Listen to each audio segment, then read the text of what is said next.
Yeah. Is this loss something or nothing? It's nothing yet because of what Popovich said and did, right? It would be if, and it will be if they don't learn from it. And what do they have to learn? Stephen A., this is what I said from the beginning. When we start messing around and sending less than our very best, which this team is, this is not our very best starting five, right? Our best starting five would be Steph Curry and James Harden and Kawhi Leonard and LeBron James and Kevin Durant. And we would never lose an exhibition. It doesn't matter what would happen. But that's not this. Yeah, you can mess around and lose. Mike Brown is an NBA coach. He's coaching that team. They have a half a dozen guys in the NBA on the roster. The international three-point line is closer, making everyone a better shooter. And you saw that also. And so, yes, this Team USA is in greater danger than iterations we've sent when we've really sent our very best. That said, as long as they get serious, they should still win. If they don't take it seriously, maybe not. But as long as they get serious, they should still win. And so because of what Popovich said, I don't think this is something yet. Oh, it's something.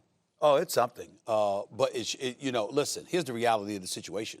I don't give a damn what anybody says. You shouldn't need your very best to win gold in Olympic competition. But let's go over this roster just a touch. I mean, Middleton, Drew Holiday, Devin Booker are playing in the finals, so they'll show up there once the finals are over. But let's put this in its proper perspective, Max Kellerman, Molly Karen Rose. They have Kevin Durant. They have Damian Lillard. They have Bradley Beal. They have Jason Tatum. I'm sorry. I really, really, really need LeBron James and a few of the creme de la creme. Not that Giannis would be there because he'd play for Greece. But I'm just saying, when I'm thinking about it, I don't have enough. Are you kidding me? That is ridiculous. The reality of the situation is that when you look at certain players that we talk about, we might talk about tier one or whatever, but when you talk about bona fide stars in the National Basketball Association, we can pick at least 15 to 20 of them. Half of them are on this damn roster.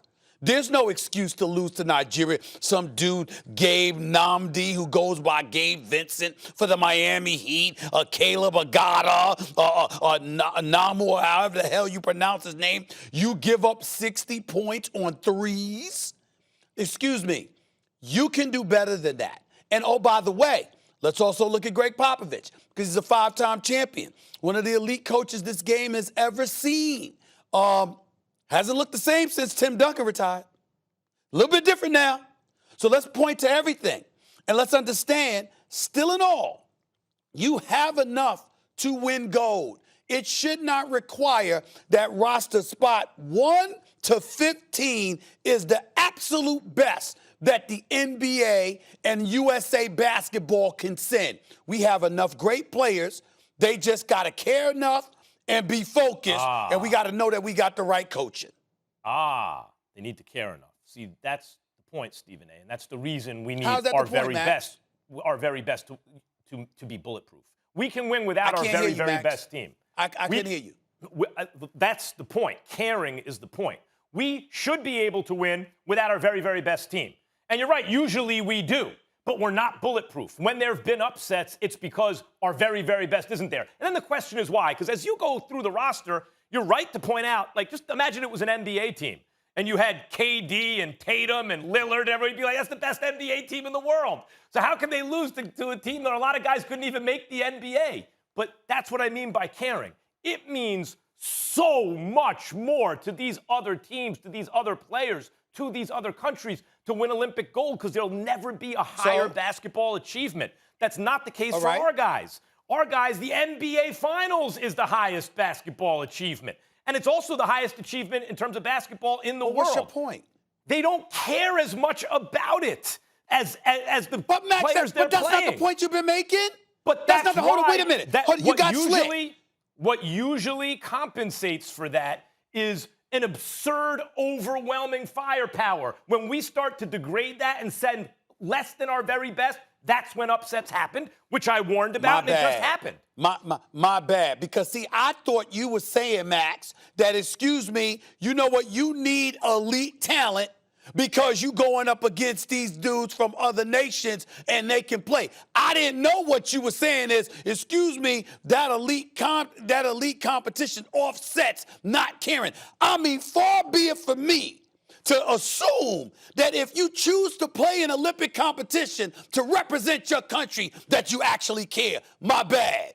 My bad. I didn't know that's where we will go. Okay? Because I'm saying, I'm assuming you care. I'm assuming you care. You care. Because if you don't care, you shouldn't be there. Shouldn't be wearing the red, white, and blue. It's not you an should issue be of not representing the caring. United States of America if you don't care enough. It's not an issue of not caring. They don't care as much as the other guys because, as a matter of fact, this is not the pinnacle. Like, the Olympic gold is not the pinnacle of basketball in the world. The pinnacle of basketball in the world, by far, is the NBA Finals. That's what these guys get paid to do. That's what they work their whole lives for. So when they join the Olympic team, that's a feather in the cap. That's a great accomplishment. To some guys, it means a lot. But they're not going to be as emotionally invested as players where this is the biggest by far moment of their basketball lives. And I challenge that because of reverse psychology. Yes, the pinnacle of basketball for you as a professional basketball player may be an NBA championship, but you could also dissipate or descend into an abyss of embarrassment because you were representing your country and you got smoked. That's another form of motivation and incentive. But what we see, Stephen A., is when we send our very best, this never happens. This happens when we send a little less than our best.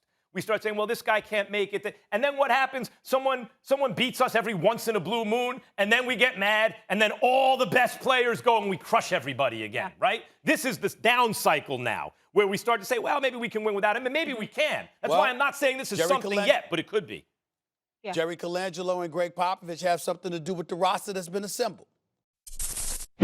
Thanks for watching ESPN on YouTube. For live streaming, sports, and premium content, subscribe to ESPN+.